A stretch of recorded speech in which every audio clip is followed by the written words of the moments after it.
بسم الله الرحمن الرحيم. السلام عليكم ورحمة الله وبركاته. برنامجكم وبرنامج عصب وأنا أدلو تجابنين ساعتي مهم dadkan inuu wacyigeliyo wax ku saabsan yahay barnaamijka dhibaatada maskaxeed ee dadkan haysta in badan inay arkin baa laga yaabaa in dhibaato u arkin laakiin dhibaato maskaxeed aad iyo aad u fara badan baa dadkan haysata dhowr slide oo ku saabsan oo ugu talagalay shirka Denver inay ka qayb galo ayaan soo gudbinayaa marka daawasho wacan. Assalaamu calaykum waraxmatullaahi wabarakaatuh. marka dhibaatadaas la isku soo duuduubo dadka haddaad mid weydiisad wuxuu kuu sheegay 10 dhibaato mid kale haddaad weydiisato 20 mid kale 30 mid baa dhowr boqol kuu sheegay xalna ma hayaan waana run oo dhibaatooyinkaas oo dhan way jiraan mana jahaysna oo dhibaatada midba mid ay dabada ku haysay keenaysa ma ay garanayaan marka waxa ka mid ah mid waxay ku oranay iskuul ma lihin quman waxbarasho ma jirto caafimaad ma jiro urur siyaasi ah wanaagsan ma lihin dib u dhac baa jira rajxuma jirta dhaqaaleena hurimayna gacanada shisheeya gumaysi baa jira ciidamada inay gumay waxbay daldalayaan shaxda madow meesh ka muuqato dhanbu mid walba ku akhriy marka meel loo raaco waxa laga xaliyo ma haysaadada dhahdo in badan oo kamid ah inay xal raadin karaan bay la tahay laakiin shahalna ku sheegi maayaan waa faham wareer halkaasan ugu magac daray inay dhibaato jirto marka dhibaatadan waa problems marka afka qalaad la yiraahdo waxa loo bedeli doonaa marka problemkan si xal loogu helo si qudhiis waa in la jeeyo oo midka uu keenayo lagu jeeyo sidan oo kale matalan inteenan jahaynta balgelin waxaan eegaynaa dhibaatadani dhaqankeena sida ay u saameysay intee bay la egtahay waxayna gelin cabsi badan kalsooni la'aan qabyaalad cadaalad darro bakhaylnimo rajo la'aan muran badan isgarab orod waxaad moodaysaa qof waliba qofka kale inuu waxba haynin talaabadii qaad la dhahay in laga cabsani kalsooni in dad lagu noqon karayo ayna jirin qabyaalad fara badan soon cidnaba madax iyo mancha jirin la hogaamiye jirin mutacallim iyo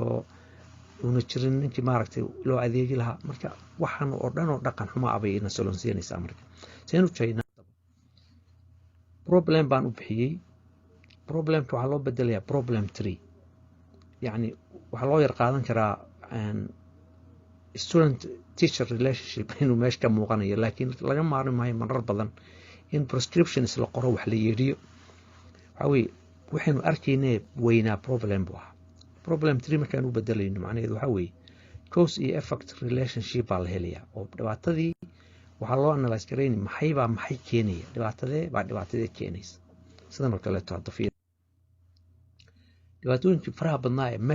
meeshka muuqday madooba yaa waxaa loo jeedinayaa marka shantan inay asaas u yihiin lack of awareness inaan wacyigelin jirin information fara badan jirin in waxbarashadii oo taariikhdii iyo wixii la xidhiidha ayna jirin inuu dadku bakhayl iska yahay inay midnimo la'aan jirto muwaafaqo xumo inuu ciidamo badan inay gumaysan jireen oo dhaqankeennii iyo dhiiggeenii iyo fakirkeennii bay wax ka bedeleen shantan baa asaas u ah wax dhibaato in haysata marka maxay keenaysaa taasay keeni taasna maxay sii keeni midaas marka waa tusaale uun kani waayo keligay baa analyze gareeyay perfect ma noqon karto laakiin qofkii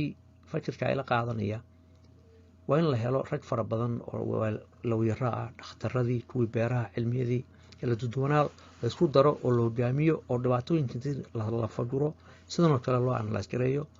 oo in problems noqonin problem 3 la istaajiyo jeed iyo caleemihiisa si ay u kala horeeyaan loo sameeyo markii ugu dambaysa waxaan leeyahay saddex dhibaato waaweyn waxbarashadii oo xun infrastructure aan jirin dhismihii wadooyinkii warshadihii iyo shaqadii iyo caafimaadka oo xun kaasna wuxuu ina solonsiinayaan rajo la'aan iyo dib u dhac dhibaatada u dambaysa ee waxaan oo dhan keenayaan waa dib u dhac okay maxaa marka waxaan lagu sixi karayaa yaa sixi karaya nin walba oo Facebook furto ay dhala oo meel iska fadhiya dhibaatadii uu narkiyaa sidan u dran karayaa oo inoo soo bandhigi karayaa maya waxa ku xigaya problem 3 gan marka in objective 3 loo bedelo wuxuu meesha ku wada yaalo dhan negative bay ahaayeen waxa loo bedelayaa positive waxa leeyahay means iyo end halkee keeni kara marka u dambaysa halka u dambeeyaa la helayaa marka si tan loogu bedelo hadana waxaan leeyahay marka in la yiraahdo meeshii ahayd wacyigelin ma jirto dad barnaamij dhan oo wacyigelin ha loo sameeyo waxbarashadii ha loo sameeyo deeqsinimadii ha la baro midnimadii ha la baro dad shacab ha doortaan oo empower gareeyaan shantana marka lagu bedelayaa oo positive shantaasay keeni marka u dambaysana saddexdaa waaweyn bay keenaysaa waxbarashadii oo wanaagsanaata infrastructurekii oo la helo caafimaadkii oo wanaagsanaada rajay keeni kadibna waxay keeni horumar iyo in ifka xorriyaddu inoo muuqdo marka waxaan kasoo bilownay problem oo dadku ay ku wada fikirayaan isku dhex yaacsan oo la jeeyey oo problem 3 loo bedelay oo midka uu keenaya la helay problem 3 oo positive laga dhigo objective 3 la helay markaas kadib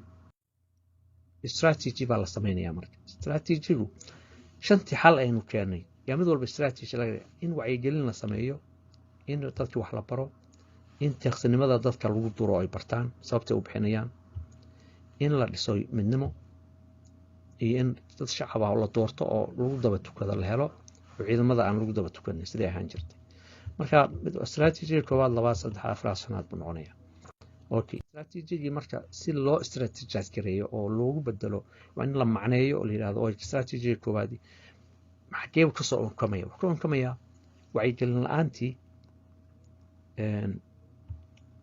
ayaa waxay keeni in wacyiga la abuuro waxbarasho la'aantii in waxbarasho la abuuro deeqsinimadii in deeqsinimo dadku wax u bixin lahayn sababta u bixin lahayn danta gaar ugu jirta iyo dadankooda ugu jirta la tuso midnimo la'aantii inay midnimadu ka fiican tahay military dominationka inay hogaamin jireen weligeed military inuu yeerin jireen isku jaajuusi jir in dad shacab oo loo hogaansamo la sameeyo oo military dambe aan waxba laga dhigaysanin haddaba strategy koowaad wuxuu noqonayaa wacyigelinta dadkeena in lagu wacyigeliyo tabartooda khayraadkooda inaynu dhaqaale leenahay dad waxbarta leenahay dad cilmi leh dad cilmi diimeed leh inaynu dhulkeenu qani yahay tabarteennii inay dadku wada arkaan moraal badan bay keeni doonta tayada tabartaas ku jirtana in la arko jihadaynu u soconnona oo jaawareer badan baa jiray in la tuso fool loo bixiyo dadka cidda hogaaminaysa ee gaadhsiinaysa foolkaana inay arkaan marka wacyigelinta la wacyigelinayo dadka elaleeyahay ururkan iyo qofkan iyo siyaasadda noocana ayaa inay ku hogaamin inaynu jihadaa u kacno tabar intaa la-eg oo tayo intaa la-eg leedahayna waynu leenahay barnaamij dhan oo wacyigelin noqonaya hal istaraatiiji buu noqonayaa marka istaraatiijiga labaad wuxuu noqonayaa waxbarashadii dadka loo iskuullii iyo jaamacadii way dhisan yihiin laakiin waxbarashadeena asaasiga ilaa dugsi sare taariikhdii halganku soo maray ma oga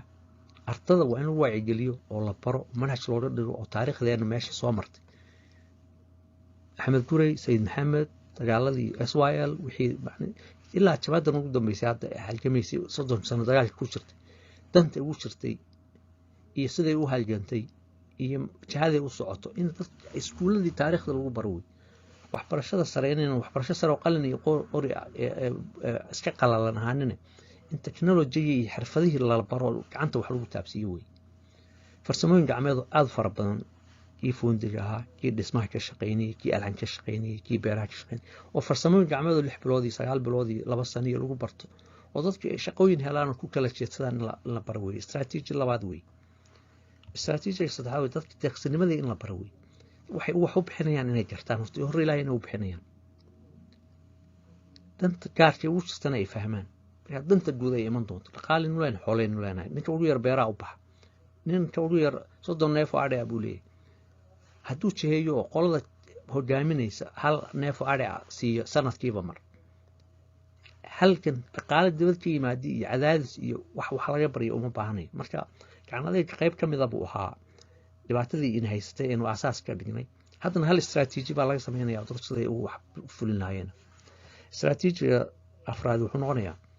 midnimada sida loo dhisi lahaa dadku mid hor ilaahay inay u midoobaan oo ogaadaan dagaaladan iyo xuquuq la'aantan iyo inay ugu wacan tahay jaawareerka 4 jaali baan ka sheekayn doonaa 4 jaali yaa midnimo la'aanta ina solansiinaysa marka barnaamij dhan oo istaraatiiji ah oo lagu dhaqmo noqonaya military dambe inaynan in hogaamin wax kasta ay noogu kacaan kharash kaste oo dad shacab aynu dooranay aynu hogaamiyaan oo xuquuqdeena aynu fahamno hal istaraatiiji way marka wax ka soo bilaabay dadku maskaxdii ka xanuunsan markaan leeyahay maskaxdii si dhab ah uma xanuunsano laakiin dhibaatooyinka faraha badan ee jaaysaneen arkayaan لكن إنه قفك إسكو حنوصل هذا رقم حما بدن اللي يماتو يفكر الآن يعبسي وأنت عن مركي ورا شيء هذه اللي فتشيه بروبلم تري لقدره أساسك وبدأ دباتون كان الهلية هذه اللي سيتشين دباتها سيد لو ربح لها أوبجكتيف بالهلية مركا استراتيجي اللي سميه شنتن استراتيجي وكلا كسو بحاي مركا استراتيجيك بلانينج با يهدنا إن سيده لو فلين لها يا لو سمين قرشين بالا سمين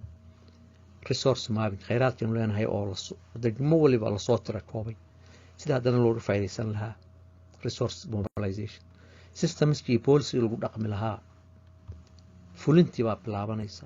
fulintii markay bilaabtana inputkii wixii la geliyay saacadihii dadkii inta shay la geliyay sidii loo control lahaa wixii ka soo baxay evaluation dadku wacyigooda ma kordhay iskuulada taariikhdii ma barteen farsamo gacmeed ma la helay dadku taqsiin ma noqdeen lacagtii ma hureen midnimadii ma ilaaliyeen wixii ka soo baxay baa hadana la qiimeynaya marka isku celcelin يعني halka laga hadhi maayo coordination wala coordinate dhibaatooyinka yar soo baxay la soo marmar balaanki dhannaay hore inuu yara khaldamo maxyaabo ku khaldama dhici karta waa qorshe dadajii in la review gareeyo la naxtimo kadibna la dhameystiro barnaamij walba marka la dhameystirana impact raadka uu sameeyay in la darso raad intee la dhaqaali muxuu ka bedelay wacyi muxuu ka bedelay bidhaantii nutritionkii ilbaxnimadii aqligii caafimaadkii waxba wixii la ka bedelay in la qiimeeyo kadibna waa in la archive gareeyo hadda qof damca inuu hal mashruuc yar oo si cilmiyeysan u develop gareeyo meel uu ku hirto oo wax hore loo sameeyo oo ku dayan karayo wax ka soo qaadan karayo yaaba yaraatay abstract ma jiro marka archives inaynu samaysano oo la geliyo waxaasoo dhan marka dadkeennii idolka ahaa haddaan uba gafo aan idol badhehe iska fadhfadhiyay meelaha aan waxba baranin aan farsamo haynin inay intay problemki arkaan problem 3 u bedelaan objective u bedelaan strategy u bedelaan oo strategy planning-gan ay sameeyaan miyay yeeli karaan qof walba inuu soo talinayo baad marka moodi dad weydiisaada gobolkeena yaa madaxweyne ka noqon nin walba 8 milyan ee idolka waxay la tahay inuu madaxweyne ka noqon karay farsamadii ma hayo cilmigii ma hayo aqligeedii ma hayo dhibaatooyinka badnaa warkay baana ka badhigay inuu yar xanuunsan yahay kale marka hawsha inoo taala ma yar hawl adag faa'iidada guud ee ku kordhin karta dhaqankeena marka strategy-gan la sameeyo la raaca muxuu yahay marka kow geesinimo iman kalsooni badan qabyaalad la'aan cadaalad deeqsinimo rajo badan ixtiraam biyo kala dambeyn in nin ka dambeeyo oo shaqo la yeesho kii wax soo saarayna laga dambeeyo kii hogaaminayna laga dambeeyo lagu taageero waxaan oo dhan oo dabeecad xumeeyeen sheegayna oo dhan baa sidan isu bedelaysa ما دردارة إنه ماشي يلا والعصر إن الإنسان لفي خسر إلا الذين آمنوا وعملوا الصالحات وتواصوا بالحق وتواصوا بالصبر كذلك كما عنين دونا دردارة نكون أو آدم جل السير عيدا يرتاح مجرد وحنا دن هذا الشيء كين يوم بين سوق كويس وهي حق هي الصبر واتنا عليه أنت أستبعد وما وحي كيما نيسا كلا دمين لعنتي علم لعنتي مركا ونصور دوناي afar jaahiliyo oo ka shanqariyay oo dadkeena haysta oo ugu wacan tahay midnimo la'aanta baa jira jaahiliyada koobaad waa ignorance waa badownimo waa inteena diinta islaamka markii uu dhameysay soo degin dadka wacyiga adduunka uu ku jireen baa noocan wada thought of ignorance baa leeyahay suuratu imraan al-imraan suurada saddexaad ayadeeda boqol konton afraad baa si fiican macneynaysa male waxaa la iskaga maqlayn hebel buu wuxuu malaynay inuu wanaagsan yahay hebelna wuxuu malaynay inuu xun yahay waxa noocaas inuu fiican yahay waxa noocaan inuu xun yahay wax cilmi ah oo uu ku dhisan yahay ma jiro male cilm waa waqti jaahiliya thought of ignorance baa leeyahay weyn ku jira jaahiliyada labaad in ku jira waxa weeyaan suurad al-maa'ida oo suurada shanaad ayadeeda kontonaad akhrido dhuuxdo law of ignorance xukum buu ridayaa qofkii دليل ونو هين مقراتي ونو هين علمي ونو هين هبل با قالوا دي هبل با أولياء هبل ما وحكي ديسا حكم بكات كسينة هبل كان خلطان وح الله وحو أركيو درسي أو سميين متر وجاهلية دي لبعض جاهلية صدحاوي behavior of ignorance سورة أحزاب أو سورة صدوني صدحات عايدي صدوني صدحات يا معنى نيس وقت بينا وهينين وحنا عايدي كل دليلية كواضا معنى وكل يوضا موجودة لنا waxay leedahay suuraddaasi akhlaaqda qofka iyo dhaqanka oo uu badow ka noqdo waxaa weeye wax qabtaana ma jiro wax uu galay wuxuu gudana lama garan karayo wax uu ka xishoonayaba male afkiisa iyo adinkiisa iyo dabeecaddiisa iyo yacni dhaqan ahaan buuba gebigiisuba waa yacni wax lagu tilmaamo lama garanayo waa badownimo qayb ka mid a jaahiliyada afraad waxaa weeye false pride of ignorance waxaa weeyaan kibir aan meel la jirin oo qab ah oo qabyaaladani ay ka imanaysaba qabiilkanaga kan kale ka weyn kan ka fiican qabiilkaygaa sidan ka ah anaa ka fiican kan kaleeto